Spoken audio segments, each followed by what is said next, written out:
রাতের আধারে ভেঙে দেয়া হলো বঙ্গবন্ধু ও জাতীয় চার নেতার মুরাল।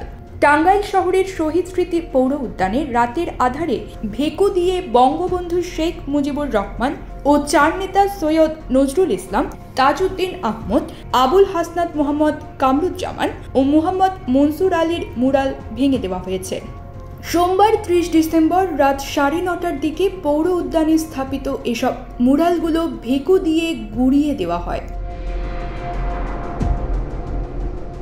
স্থানীয়রা জানান, ছাত্র জনতার আন্দোলনের মুখে 5 আগস্ট শেখ হাসিনা পালিয়ে যাওয়ার পর টাঙ্গাইল শহীদ স্মৃতি পৌর উদ্যানে মুক্তমঞ্চের পাশে নির্মিত বঙ্গবন্ধু মুরালের দুই পাশ ভেঙে ফেলে আন্দোলনকারীরা।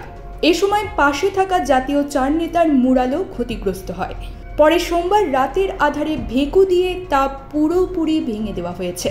বঙ্গবন্ধু ছাড়াও এখানে জাতীয় চার নেতার ছবি সম্বলিত মুরাল ছিল। এদিকে রাতে ভাঙা হলেও টাঙ্গাইল সদর থানা পুলিশ এখনও বিষয়টি জানেন না।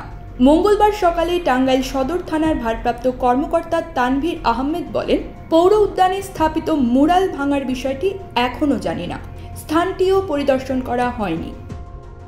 নিউজ ডেস্ক, বীজ বাংলা 24।